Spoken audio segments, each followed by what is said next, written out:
Good afternoon, all. Welcome to the webinar today. Feel free to drop any questions you might have in the chat. And as we start, I think we'll keep it brief and send also all the information to the rest. So my name is Thomas Bundi. I work at Strathmore University's Energy Research Center. I'd like to welcome you to this webinar on fostering decarbonization pathways in Uganda using the lessons learned from the development and use of KCERT in Kenya. So KCERT is the Kenya Carbon Emission Reduction Tool, which is a version, the 2050 calculator that is global and used by many other partners around the world. Basically looking at our pathways to net zeros and how the data-driven tool can be used to inform policy in various countries. So our guests today, we have David Orr from Watt McDonald. I'll give him a chance to introduce himself. We also have Dr. Betsy Morethi Ochieng from Strathmore University's iLab Africa, and Dr. Engineer Ivan Muremi from Strathmore University as well. We also have Peter Dobora from the Ministry of Energy and Petroleum in Kenya on call, who will also give his opening remarks. And maybe I can start sharing my screen, be able to kickstart all this. So, yeah. All right. So let's welcome Peter Dobora, who maybe open the session and give us the experience from Ministry of Energy.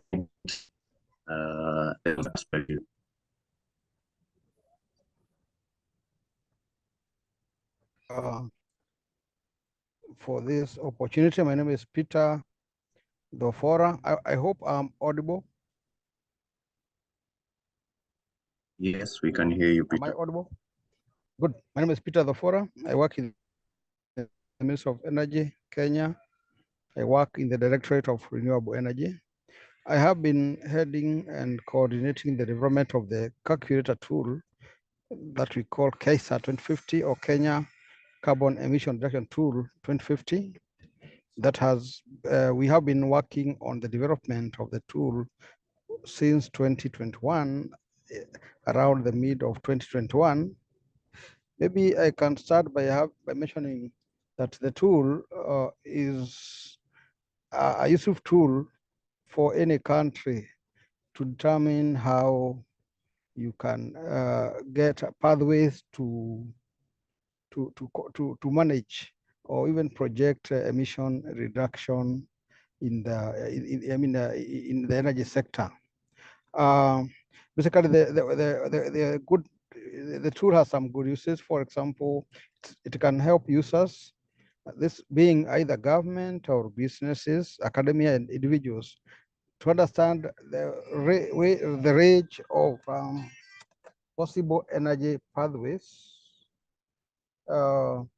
available to the country as it grows, as it moves towards green growth transition. The tool also provides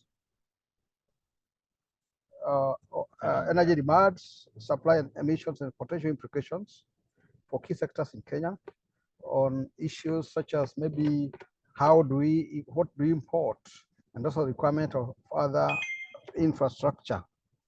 The tool also provide a good platform to facilitate policy debate about the possible future pathways for the Kenyan energy sector and enable potential policy interventions for deeper analysis.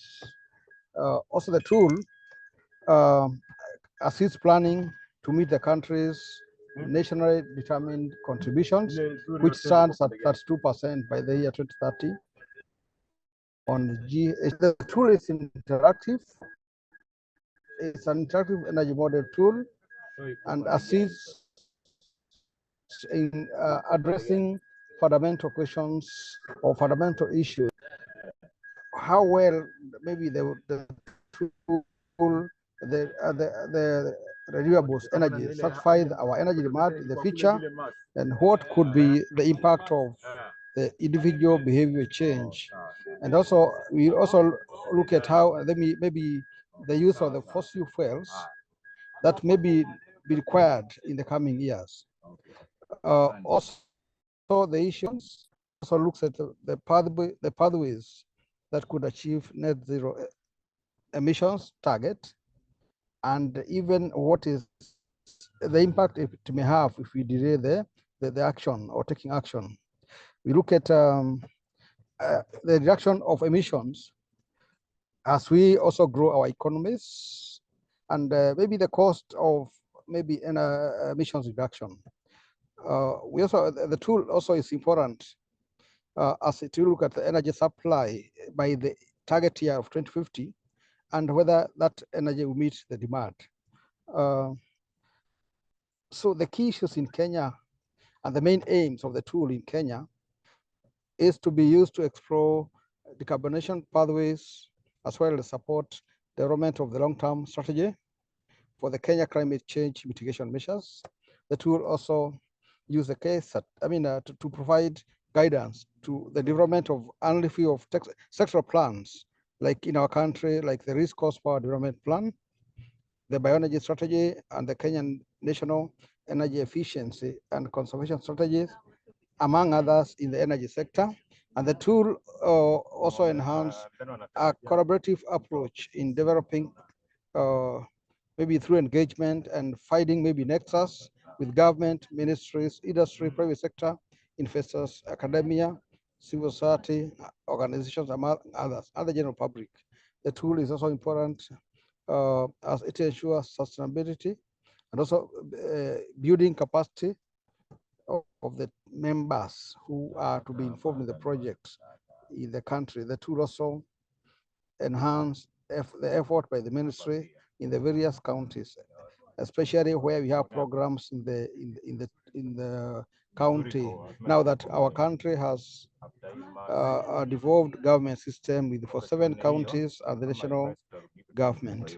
So the tool basically looks at our economy, and we did prioritize 6 sectors of the economy, such as land, building, and among others. And those sectors, we look at how Kenya will achieve net zero emission by the target year, and at the same time, without stopping our development. So in the energy sector, and because energy being and without energy, but the tool is very critical where energy is concerned, because by applying it, we'll be able now to meet our environmental obligations, both nationally and regionally, as well as internationally, and also meet our energy demands. The tool, one of the key issues we looked at was to ensure that we have wide stakeholder engagement and consultation. We worked with a consultant, Strathmore, to ensure that all the sectors of the economy are represented, and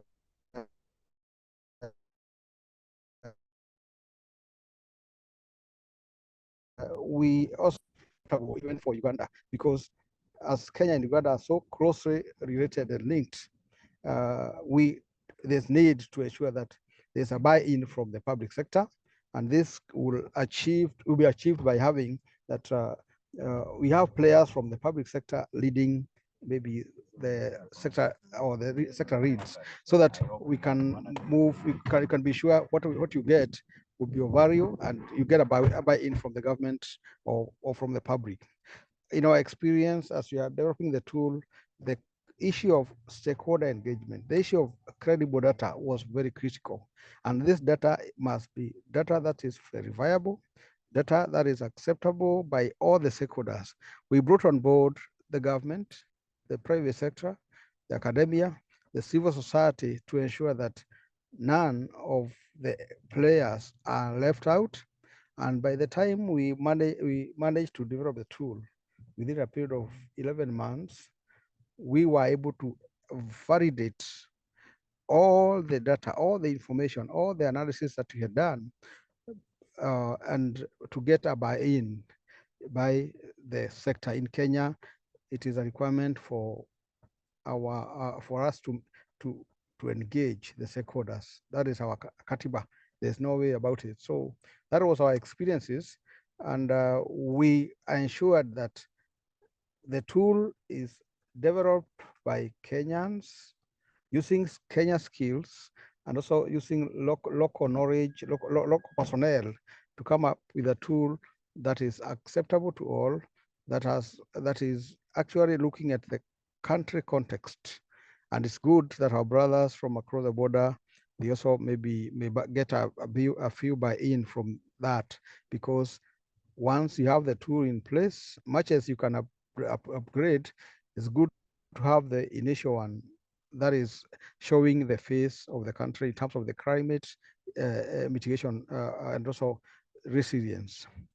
So it's my pleasure to engage, and also as you start this journey, I know you will experience a few challenges, but if you're able to meet them as we managed, as they cropped up, then you'll not have any major issues and you'll be able to meet your targets on time. So I think it's my pleasure now to submit for now, and maybe I'll join the meeting as it proceeds. Thank you so much, Thomas, for the opportunity. Thank you and good day. Thank you. Thank you very much, Peter, for the remarks. It's indeed a great pleasure to have this tool built by Kenyans for Kenyans, and we hope the same can be translated across the border. I would like us to start the presentation or the session with a few more remarks from David, or you can hear us. Welcome, David. Thanks, Thomas, and thanks, Peter, as well.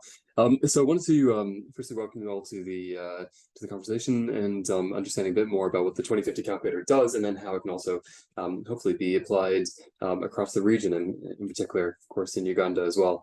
So the tool itself, which was launched last July, has already had an impact. But I think it's also worth mentioning that it sits within a family of other calculators. So there's about 60 around the world. They range from being in Nigeria to Thailand, to the US, to New Zealand. And there's also a global one as well. But Kenya's is the first in East Africa. And so I think what's really exciting here is how we can try and share the lessons from this project and this tool, which is freely available. So the links will be shared after the call as well, to try and extend it and to look at, for example, what Uganda is doing to try and drive down carbon in the economy and to advance it there. And it does it in a way that's quite unique. As you can see on the slides here, it's interactive. It's very much focused on stakeholder engagement. So I think over 200 stakeholders were included in the development of the Kenya calculator.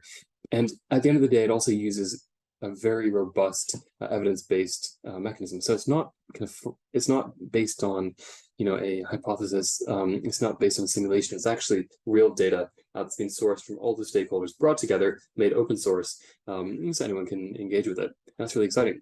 And I think, if we go to the next slide, what it really suggests is how we can look at the key sectors in Kenya. So there's 6 key sectors, some of which are quite exciting. They're new. So it's carbon capture and hydrogen being 2 of those, and making sure that they get integrated, because as we know, technologies like that are expected over the long haul to have big impact. So there's, of course, decarbonization pathways that are available today. So with renewables, but technologies. So all these conditions came together to be able to bring this into one. And yeah, I think it's exciting as well. This was presented at COP26, COP27, and hopefully we'll be able to present it in the Emirates at COP28 as well. But I think the most important thing about this is how this project was designed. So it's anchored in the Ministry of Energy, really built in Kenya by Strathmore, using all this engagement, working closely with the ministry to do so, and supported by the consortium of Imperial, McDonald's, and others. but ultimately it's it's designed in Kenya for Kenya by Kenyans, and that's so important to make sure that we have that that focus there. I'm just going to pass over briefly to a colleague from the consortium, Anezis Mubonje, to share a little bit more about his approach, and then we can get into the lessons learned as well. So thank you very much. Thanks, David. Can you hear me?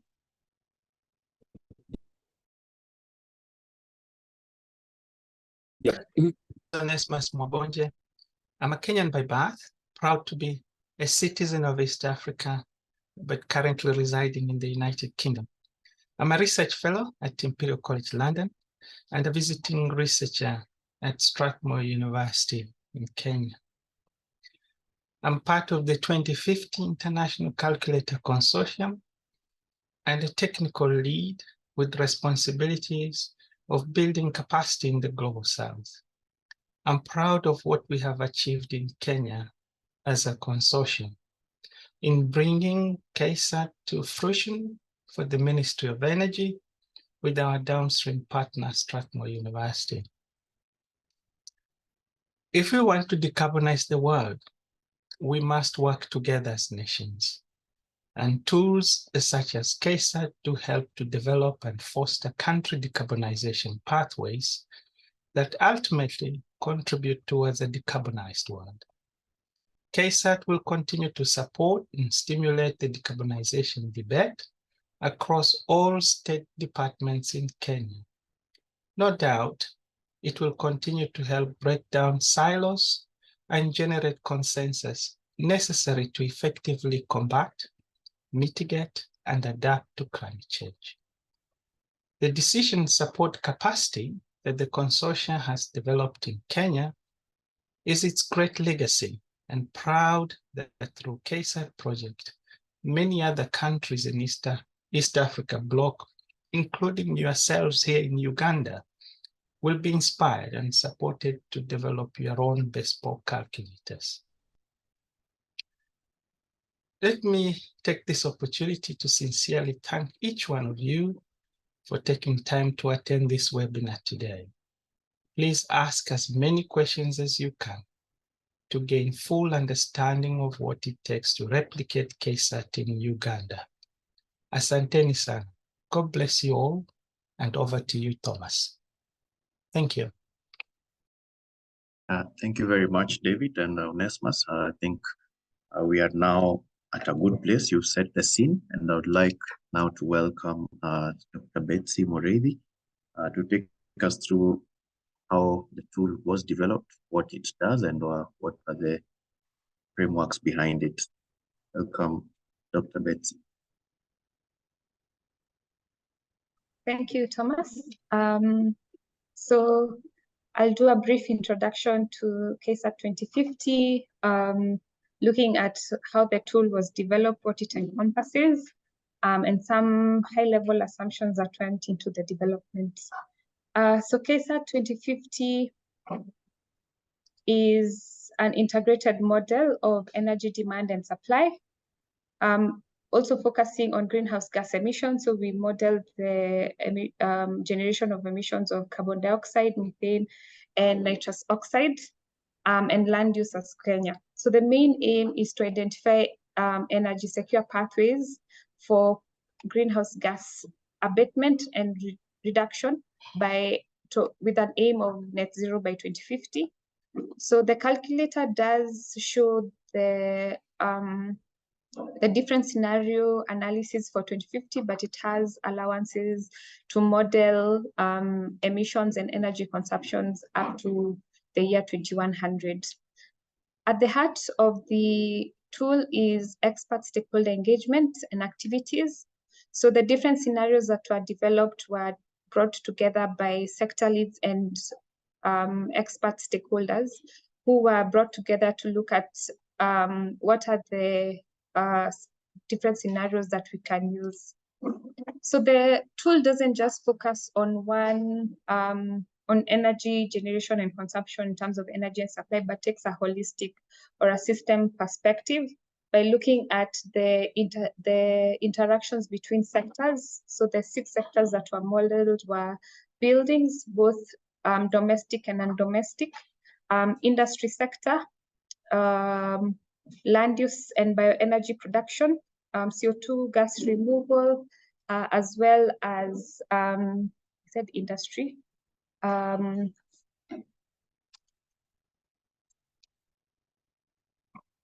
Yeah, those are the 6. So looking at the systems, we first focused on looking at capturing the demography, economy, and lifestyle assumptions that are there in terms of what drives the economy, what are the lifestyle assumptions in terms of diet, cooking mode, transport, as well as how the population is growing with urbanization trends, as well as the overall demographic. And then these variables went to as our demand activity to look at the technologies, energy, and resources meeting those demand, whether it's food production in terms of yield management from livestock and crops, if it's energy requirements from the transport, building, and industry sectors, and then overall looking at energy supply in terms of the electricity production sources, heat production sources, as well as transport and distribution sources. So it takes account into different factors in terms of energy usage, transportation, diet, consumption, to calculate an estimate of greenhouse gas emissions, and then provides the breakdown of emissions from different sources and suggests ways to reduce these emissions in the long term. So the calculator is based on average data and assumptions. So majority of the data was gotten from secondary data sources by the sector leads in collaboration with the stakeholders. So it provides a rough estimate and precise measurements, but nevertheless, it's a useful tool for raising awareness and exploring different decarbonization strategies. So there are 3 flavors of the tool, ranging in difference in terms of complexity. So at the extreme left, we have my 2050, which is a simple tool that animates the web tool in terms of looking at the different scenarios and animating their impacts in terms of greenhouse gas emissions.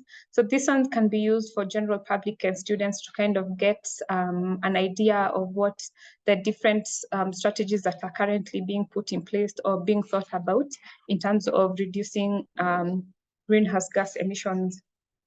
The web tool then becomes a little bit more complex with the types of exposing more choices in terms of the decarbonization strategies, and also breaking down into each sector so that you can see what are the emissions projected and what is the energy consumption projected. So this tool is targeted at policymakers, stakeholders, and well-informed public. And then at the far right, we have the Excel spreadsheet, which holds the mathematical modeling of the tool itself. And so it can be used by government and technical experts who can now go customize the tool, make it their own, and see what different options they are. So what are the typical questions explored by the calculators? So first, it looks at what are the possible scenarios to reach net zero by 2050? What are the scenarios currently in place in terms of policies?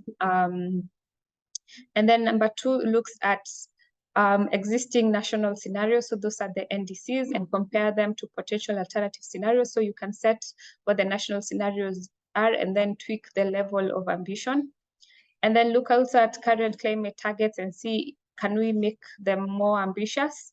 And if it's feasible to make them more ambitious. And then lastly, you can look at what are the additional levels to reach or even go beyond these targets. In terms of tool development, it was an 8-step plan for the delivery of the KCERT 2050. So the first step was to bring in the sector leads to start thinking about what are the main drivers for the sector. So what are the main economic activities that we would like to model? What are the different scenarios or strategies or policy initiatives that are currently in place towards reducing greenhouse gas emissions, but also in terms of where the different sectors are going in terms of growth trajectory. And then from this, we drew up a driver tree. So it shows the different sectors broken down into the key drivers for greenhouse gas emissions. And then now the sector leads were able to draft their one-pagers, which summarize the trajectories, but also the strategies and where those strategies come from. And then the next step was to come up with a list of inputs that go into the model. So these are the data inputs gotten from secondary data sources. And then we held stakeholder workshops. I think we held about more than 6 stakeholder workshops to kind of validate the model, validate the strategies for decarbonization, and validate the data that was input, as well as the level of ambitions. And then we went back to the stakeholders for more, maybe the final validation for the entire tool, and then did the Excel workbook. Once the data is gathered, the strategies are set, now you're able to model using the Excel workbook, which was then converted into the web tool that is available online to everyone. And then lastly is go back to the stakeholders and look at the different people who would use this, what are the insights that they get out of it. So in terms of stakeholders, so the heart of the tool development was stakeholder engagement. So it was, like they say, built by Kenyans for Kenyans. So a pool of different experts and actors from civil society, universities, and public administrators were brought in. So we have a small breakdown of the different types of organization by sector. And so they brought in their knowledge and views in terms of the green transition and whether it's just or not, and what would that take and what would that look like for Kenya up to gain net zero by 2050 and beyond. So the next slide just shows different workshops. We had the kickoff in November 2021, and then we had different co-design and expert workshops, about 3 validation workshops, and then in July 2022, we were able to launch the calculator. So I'll just take you through the web tool. So KCERT is an engineering-based scenario model. So what this means is that it models energy supply and demand by looking at the physical units. So whether it's buildings, looks at both non-domestic and domestic buildings, looking at what is the energy demand in those areas, and getting data that can then be projected forward. Looking at the number of cars in the country and then projecting that forward in relation and looking, so it was energy demand, supply and demand, but also looking at the interactions between sectors, and then heuristics, deployments and use of this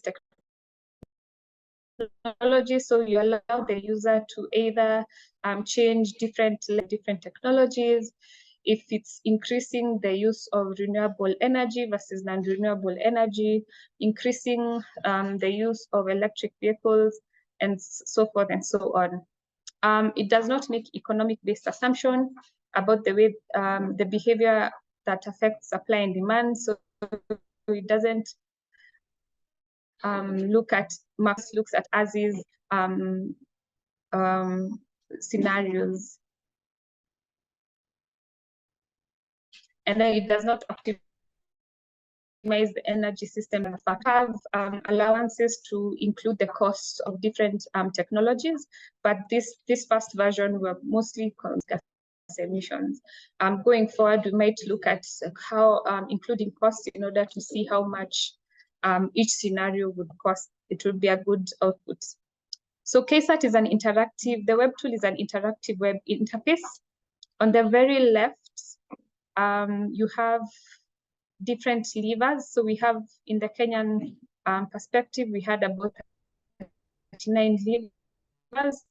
With about levers are the scenarios that allows users to adjust either lifestyle or sectoral decarbonization strategy.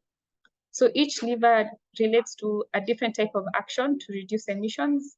So for example, buildings, you could reduce the use of biomass in cooking towards electricity and so forth. And then you have different levels of ambition. So the levels of ambition, so each lever has a level of ambition ranging from 1 to 4, which the user selects. So the first level is the least effort, which is looking at existing capacity or same technology or very little change, up to level 4, which is the upper limit of what is considered possible. So for action, we have a level of ambition. So or increasing the reducing the use of combustible engines in the transport industry. Level 1 would be just introducing a few electric vehicles here, but level 4 is looking to eliminate or convert all the cars on the road to levels of ambitions mean for each level. And then we have graphs that illustrate the impact of the different choices on greenhouse gas emissions and energy consumption. So once you select a lever and choose an appropriate level of ambition, you're able to see what the impact is in terms of greenhouse gas emissions and primary energy consumption. So in the first page, we have the overview of showing a totality of what the ambitions are in terms of overall greenhouse gas emissions and primary energy consumption. And then you can scroll between the pages to look at what each sector has in terms of greenhouse gas emissions and energy consumptions. So how do you select? There are two ways. You can select from a list of examples. So we have set different example pathways, and we have an illustrative net zero pathway that selects all the levers to ensure that we reach net zero by 2050. Alternatively, you can build your own pathway using the levers by varying their levels of ambition. So you can play around with the different levels of ambition for each lever and sub-lever, and then see what the impact is. Does it reach your desirable phase? We have one-page description. So in the name of transparency,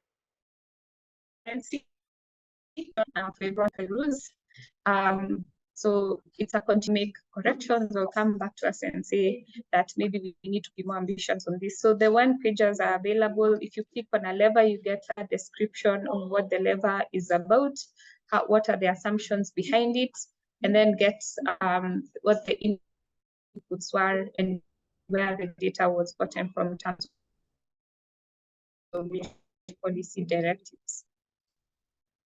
The main output to energy and emissions for the overall economic sector, that was for the overall of Kenyan's economic sector. And then you also have a breakdown for each of the 6 sectors that were chosen to be modeled. So moving on to the back end. So the basis of the KCERT model is an Excel spreadsheet, which feeds the data to the user-friendly web interface. So the Excel sheet has the intricate mathematical models that are able to estimate greenhouse gas emissions from the different activities, and also look at energy consumption across all the sectors and consider their interactivity. Why Excel? Excel was considered because it has a lower entry point in terms of learning and training. So anyone who has some small interaction with Excel and understands how to manipulate formulas can be able to take the tool and run with it. It's also easily available, just requires a Microsoft Office license. So despite of price, we felt that the tool was the easiest to penetrate different users at different levels. So you don't need to learn a programming language. You can easily manipulate the formulas on Excel. So the model takes a sector-by-sector approach, covering sectoral energy supply and demand of the Kenyan economy, like we discussed. And most importantly, all the sectors are modeled considering dependencies between them. So if you increase electricity production using the renewable, it should be enough to cover demand from transport, building, and industry, especially if you're looking to shift industry and transport and buildings energy consumption to electrical sources. So you can't model that you are producing more than you can consume and vice versa. And then the general calculation procedure looks at the lever inputs are translated into different crop files, with a priority order applied. And then we calculate the energy balance, which in this case means energy consumption based on the different choices and the interacting modules. And then from the energy balance, you're able to calculate the emissions by putting the emission factor for each technological activity and each technology used to produce energy. And then lastly, looking at whether the capacity is there to require or satisfy the demand calculated. So that's the general calculation procedure followed for each of the sectors, although with different variations, especially under land use, because energy consumption for land use is quite different. What is KCERT for? So governments can use it to explore different decarbonization strategies as a benchmarking tool, and they can use it to test and compare decarbonization strategies. It can also be used as a very good data management and reporting of the country's energy and emissions. So the Excel model has all the data that was required to model, and it also has the link to the sources of where each data point or data input was gotten from. NGOs can look at informing long-term strategies and campaigns, so they can use the tool for lobbying for different technologies and changes. Businesses can also use it to look at the future of a given sector and look at which technologies to invest in and see what the impact they have. And then students can also look at it to discover the impact of different mitigation options for themselves. So KCERT looks at that. So the most important thing is we need to discuss what it covers and what it doesn't cover. So KCERT is a tool that captures the insights and trade-offs and implications of implementing different energy transition scenarios. So it's a comprehensive dynamic model covering 6 sectors in terms of their energy and greenhouse gas emissions. It has been extended to material use and production, but we also have land use levels and the impact in terms of how we can improve yield management and better land use by afforestation and all that. You can also look at societal, cultural, and behavioral models, especially when you're looking at shifting from different lifestyle-based choices. And then it gathers insights from a large number of engagements. And so like at the heart of it was stakeholder engagement. And it's open source with a real-time online tool. What it does not, it doesn't provide the high resolution in space and time. So it only covers annual greenhouse gas emissions and annual energy demand, supply and demand aggregated over a year timeline up to 2100. And it only looks at Kenya as a country and doesn't drill down to county, sub-county, or ward level. The scenarios are in no way focused, like I said, so there's no likelihood attached to them. So once you set a scenario, it doesn't give you a specific likelihood. So it's not a statistical model. And it's not a cost optimization model, as well as it doesn't consider macroeconomic analysis of what is going on outside Kenya. But KCERT and like other modeling tools have different angles and maturity stages in terms of energy modeling and policy analysis. So any tool needs to balance between 4 things: how wide you will cover a specific aspect versus how deep you will go. And then look at how comprehensive you can cover an energy system, but also making the tool not complicated, but making it more transparent, user-friendly communication. And so we believe that KCERT sits in the middle of that. So it has a relatively wide focus, but goes deep into each of the 6 sectors. And it's transparent and user-friendly while being very comprehensive. So what you need to ask is, ask not what the model can do, but what the model can do for you. So there are different models that you can use, and KCERT can sit among other modeling tools. For instance, with KCERT, you can explore the solution space. So with about 161 levels, with 4 levels of ambition, you have 161 to the power of 4 options for you to explore. And you can explore those options with different transparency in a user-friendly way that makes it easy to communicate. So once you explore those options, you can select an option and put it in an optimization model to look at what they are the optimum or assess probabilities of achieving those strategies. Or you can look at a specific sector and use a tool like osmosis to drill down to a specific sector and look at sector-specific issues in more detail. So many models exist, and some are more or less specific in their modeling focus and more or less transparent or open source. So KCERT, like I said, sits in the middle. So as part of the base country calculators, in yellow over there, it sits in the middle trying to balance between being comprehensive, but also covering in details in terms of specific sector issues, and also being transparent and open source. So with the Microsoft Excel tool, anyone can take it and adopt it for their needs. So it's open source in that way. We also did a comparison between the long-range energy alternatives planning system and KCERT, because in Kenya, LEAP is being used by different ministries and government bodies to look at their planning and their long-term planning strategies. So we found that the two can be used in a complementary manner. So KCERT, first and foremost, provides users with transparent experience and perception of the solution space, while LEAP is not open source, so you're only limited to what is available on the tool. You can't really expand it. KCERT is fully customizable, so it has been customized to fit the local context and adjust or experiment with future trends in technology, while LEAP has whatever has been set by the software developer, so it has very limited customizability. So how can you use both of them together?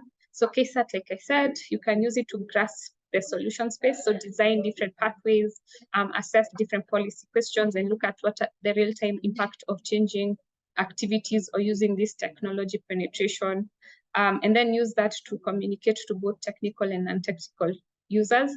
Once you have the pathways, you can feed them into a tool like LEAP to look at energy system optimizations or identify compare between two strategies, which one is the most cost effective. So yeah, so that's a brief overview of the tool, and then I'll pass it back to Thomas. Thank you very much, Dr. Mreithi, for that. I think it wasn't really a brief overview, it was quite detailed, and we were able to gather the key highlights on KCERT and the workings behind it. Now, for the remaining few minutes, since I'm also seeing time is on our side, I'd like to invite Dr. Muremi to take us through an overview of the 6 sectors that we focused on, and probably the approaches that were made towards getting the different pathways of achieving net zero. Welcome, Dr. Muremi.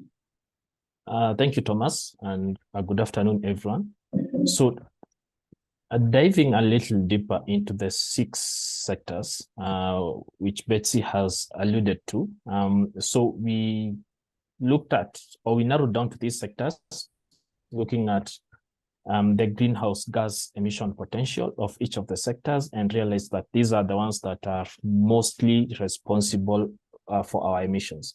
So starting with the electricity sector, so this one focused on how do we generate our electricity. The country has ambitions to be fully renewable in the near future by 2030.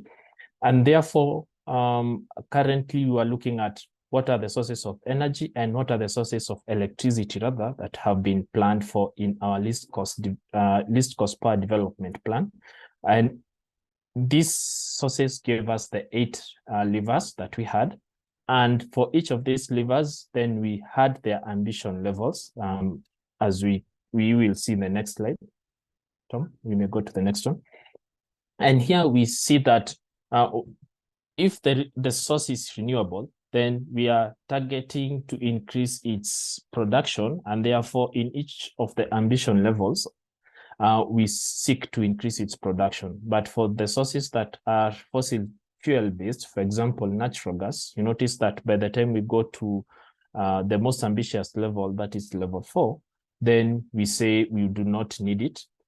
If look at something like HFO, we say we anticipate that it will have reduced because it would mainly be used in mini grid areas. Of course, for the stability of our power sector, then we feel we may need to have battery energy storage so that we can then stabilize the intermittency of the renewable energy that we seek to increase. On to the next one. The next sector was the building sector, and this was basically looking at the types of energy that are used, or types of fuels that are used in the build sector, both domestic and non-domestic buildings. And here the focus on the types of fuels were what we normally use: electricity, bioenergy, some fossil fuel based, futuristic energies like hydrogen and network heat. And then there are other issues like environmental heat. For example, if you go to passive heating or things like heat pumps, and then look at the losses of conversion and the distribution of the energy. And here we were looking at these fuels being used for four purposes: provide hot water, cooling, cooking, then lighting and other appliances that are used in buildings. And these four are the ones that give us the levers that we use. Therefore, to come up with the emissions potential for each of these four, then we were looking at for each of these levers, what is the technology that is being used, what fuel is used, and what's the efficiency of that fuel, so that we can get now the energy consumption. And then we multiply that with the emission factor of the energy that is used, so that we can get the greenhouse gas emissions for each of these levers. And that is what now we say, if we improve on, then we can reduce on the emissions from the specific demand. The next sector. So we looked now also at the transport sector, and in the transport sector, the interest was on four of them: the aviation, the road, rail, and maritime subsectors. And all these, we were looking at what types of fuels are used to power the subsector. And when we combine now the subsector and the fuel, we ended up with the levers that are shown on the right. So we start with the transport demand, and then we go to the aviation, and aviation are looking at both domestic and international. Then we look at light and heavy vehicles as different levers, but this could be powered using the current internal combustion engines, ICE, or we could go to battery electric vehicles, plug-in hybrid electric vehicles, biofuel powered vehicles, or hydrogen electric vehicles. And then we were also looking at the aviation sector in terms of improving the efficiency of aviation, as well as having the use of sustainable aviation fuels. Then on maritime, we looked at domestic and international as different levers. And then finally, we had the rail transport, which is mainly within the country. The next sector was the industry sector. And here the focus was, which are the industries that are mostly culpable of emitting lots of greenhouse gas emissions in the country. Our regulator has lots of data because we have regulations mandating or requiring all large energy consumers to report to the regulator on their energy consumption and how they're improving their energy efficiency. So from that, then the cement, steel, and non-ferrous, tea, and sugar industries were identified as the most culpable, and therefore these are the ones that were used. For each of them, the levers that were considered were: one, how can we improve the industry efficiency? Then how can we shift from what is currently being used as energy to either biomass or electricity or gas? And for this case, the focus is on provision of thermal energy. Remember, we had an electricity sector where that sector is being used now to provide the electrical energy. So here we are looking at these three to provide thermal energy. And finally, since these industries are expected, they have to continue producing greenhouse gases, then can we have carbon capture and storage in place? I'll explain that later. Let's go to the next sector. So the second last sector was on land use, bioenergy, and waste sector. We know that we have to continue using land for various activities, including agriculture, and this is responsible for quite some emissions. So we are looking at how can we improve the farming, both crop and livestock, yield and efficiency, so that for whatever we farm, we are able to get more yield, reducing the demand for increasing. Then is it possible to increase our forestry? So that was also another lever. And you note that because of human pressure on land, it is not possible to increase forestry indefinitely. Then there is it possible to have land for bioenergy? Would it compete with food production? And how much of that would be available so that it can give us the bioenergy that we had mentioned in the previous sectors? And finally, can we have circularity by reducing waste reduction, or rather by reducing the waste produced, and hence use that waste probably to produce energy.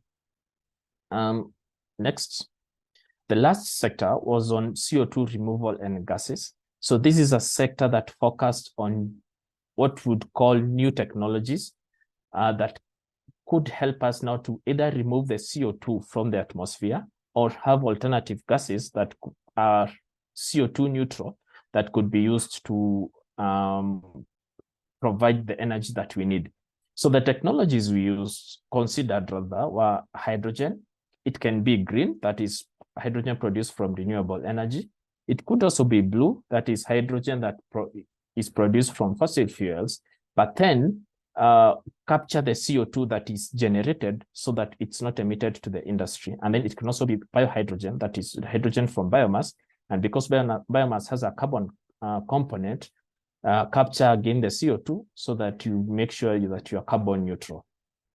Then the other technology was carbon capture and storage. So here we are talking of putting a technology that at the emission point of various practices like industries, and then capture that CO2 for storage and maybe for future use. And then there's direct air capture. We do have a company here looking to pilot that, just capture the air, then remove the CO2, which can be stored or can be taken for further uses. And then enhanced weathering is where you have certain rocks of particular chemical composition that can be used now to absorb CO2 from the atmosphere. So we had the levers shown there. And in each of these levers, we were making sure that we look at if there is a potential for emitting CO2, then we use carbon capture and storage so that CO2 is not emitted. So the only bit I want to talk about that is the last one. So the CCS capture rate was basically focusing on the efficiency of the technology. We are looking at a case where the CCS efficiency currently could say 60%, but then we anticipate by 2050, it could have improved to 98% based on where it's being absorbed from. I think that's the end of the presentation. Back to you, Thomas. Thank you very much, Dr. Muremi, for that brief and detailed section. Now, I'd like us to bring back David to tell us how can we get involved. We've talked about the global calculator. 60 other countries have developed their own tools, but now how can Ugandans pick it up? So, welcome, David. Hey, Bob. Excuse me. So yeah, there's three key ways you can get involved. So on the next slide, there's three images you can see here. So the most exciting one, the fastest one to get connected with is through the LinkedIn community. So as mentioned right at the start of the webinar, there's about 60 countries around the world that have their own calculator. So they've got the experience, they've got the lived, applying to policymaking, working with the private sector, trying to transform this tool into something that's really, really used. They've got those stories. And so that's available on LinkedIn. So anyone is welcome to join there, post your questions. You can look at the correspondence that has occurred to date, jump in on those, or you can start your own threads. But I think what's important here is it's a like-minded community. And so what's been fun over the last few years is having countries come together as well. So of course we have it on LinkedIn, but we've also had a number of conferences, including in London a few months ago. And so there you had about 15 countries come, and just seeing that engagement was fantastic. So you had Canada, which is thinking about developing its own calculator, sitting on the same table as Nigeria, which has theirs. Both have oil-based economies, and both were talking about how they can advance decarbonization through the calculator. So seeing that, seeing how Nigeria's sharing their expertise with Canada was fantastic, and now Canada's off to explore building their own. So it's a fantastic way to get started on there. I highly suggest you check it out. We'll of course send the links after the presentation as well. But that's a great place to start, just to get a bit of a flavor for how different countries are using the calculator. Once you've gone there and you say, okay, cool, this is something I want to take forward, then we suggest looking at this guide here. So it's a publicly available guide. It was released just a couple of months ago, and it's the culmination of several years of work. And what it shows is how you can actually build from the very basic level up into having a calculator of the same caliber that Kenya has. And so it's very much designed in a very digestible way, step by step. It has access to all the materials and resources that you might need. And it shows, how it's possible. And so I think it's really worth saying that it takes about 8 to 9 months to build a calculator like this. It can take sometimes a bit longer, but I think it's very much down to getting the right stakeholders in the room and really building it. Now, in terms of funding, of course, that's a big question: is how does this actually happen? So as mentioned at the start, we're funded under the UK government for the 2050 international program, 2050 Calculator International program, which has been great to support about 10 countries to build out or update their calculators. So that program comes to an end in the next couple of months. That's not to say that there's not other funding available. It may be from the UK government, but it may also be from other funders. So private sector, public sector, could be multilateral development banks. Wherever you look, this is something that is tried and tested. There's a lot of precedent for it. There's a lot of support from the people on the call here. There's also the guides here to show that this is something that can be built, and it can be built well, and it can be built in a very inclusive way. And we'd love to see how this could work in Uganda. And just see East Africa take that leading position in decarbonization. And then lastly, on the right hand side there, our repository of all things calculator. So that's the number of so you can see the links to various countries' calculators. You can see various press releases, just kind of, you can see the progress over the last few years. That's housed on that website there. So I encourage you to have a look. But yeah, firstly, check out the LinkedIn. It's a great place to start, and then you can go from there. But I think this is, hopefully the start of something really exciting for Uganda, the start of something that can make a difference, that is inclusive, and that just really supports the country's decarbonization vision. So yeah, a big thank you to everyone here for joining. And as always, if you have any questions or require any support, do reach out, and we'll do our absolute best to help you. So thank you very much. Thank you very much, David, for that. And I think that should be the last slide. I'm just checking the chat box to see if we have any questions on. Also, feel free to raise your hand if you have a question. We can ask the host to unmute you and give you a chance to ask any question before we wrap up.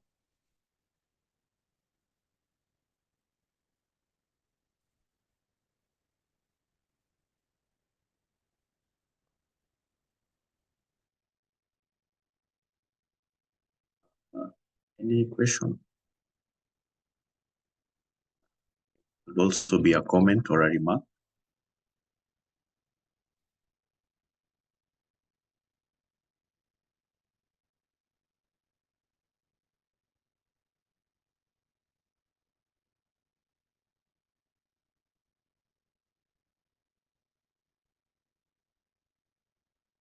Right. If there are none, then I'd just like to take a few seconds to thank you for attending the webinar. Of course, we'll share this presentation and a link to the recording so that you can maybe rewatch it and even share with your colleagues who were not able to join us.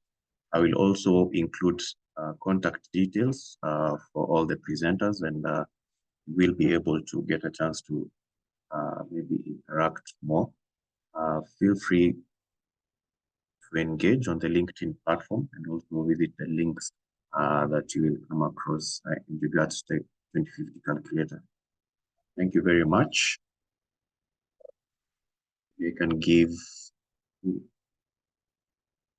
Dr. Mambojo, if you're still there, maybe you can close for us.